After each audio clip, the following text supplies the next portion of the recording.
Karen's scream could shatter glass, but the neighborhood's silence was louder. Her dream pool, her suburban crown jewel, was now a concrete crater of shame. Karen freaks over pool closure, then HOA confirms he built it. It started with a letter, slipped under her door at dawn, the HOA's red-stamped verdict. Unauthorized construction. Cease immediately.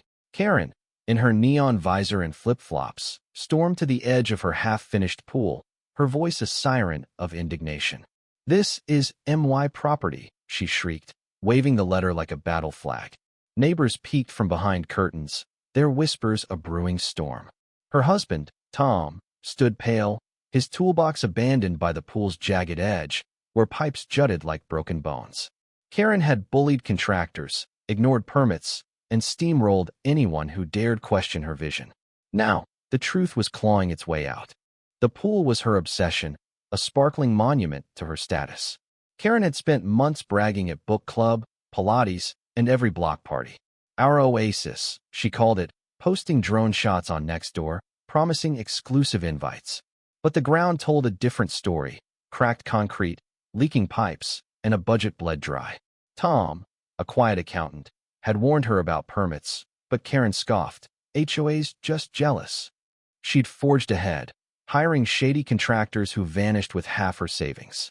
The neighbors, initially curious, grew resentful as construction noise drowned their weekends and mud ruined their lawns.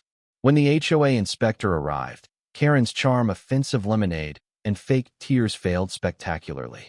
The inspector's report was brutal. The pool violated every code, endangering the neighborhood's water lines.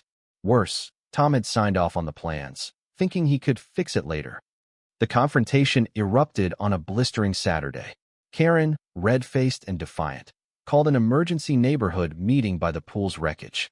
"This is a witch hunt," she bellowed, pacing the cracked deck. Neighbors gathered, their patience long gone. Mrs. Lopez, whose garden flooded from Karen's runoff, pointed a trembling finger. "You ruined my roses."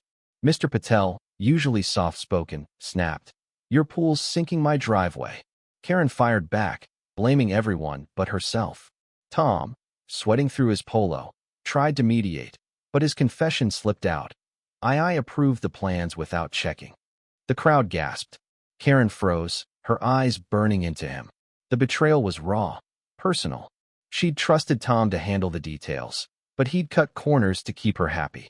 The pool wasn't just a failure, it was their failure, laid bare for all to see. The tide turned fast. Emboldened, the neighbors organized. Mrs. Lopez rallied a petition, demanding Karen and Tom pay for damages. Mr. Patel, a retired lawyer, dug into public records, uncovering the couple's skipped permits and fines piling up. The HOA, smelling blood, issued an ultimatum: demolish the pool or face a lien on their house. Karen, once the queen of intimidation, was cornered. She tried to spin the narrative, posting tearful videos online, claiming victimhood. But the internet wasn't kin. Screenshots of her past boasts went viral, with hashtags like Karen Pool Fail trending. Tom, desperate to salvage their reputation, hired a lawyer, but the damage was done.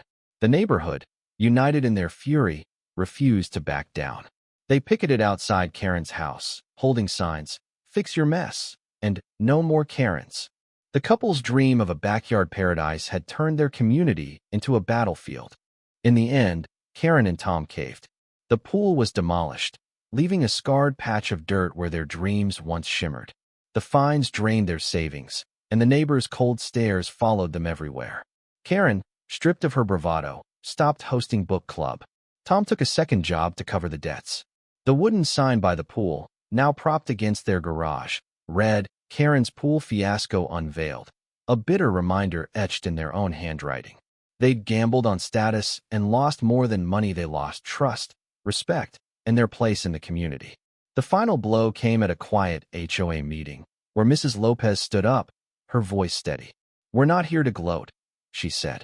"We just want our neighborhood back." The room nodded, and Karen, sitting alone in the back, felt the weight of her choices. Sometimes, the deepest cuts come not from concrete, but from the bridges you burn.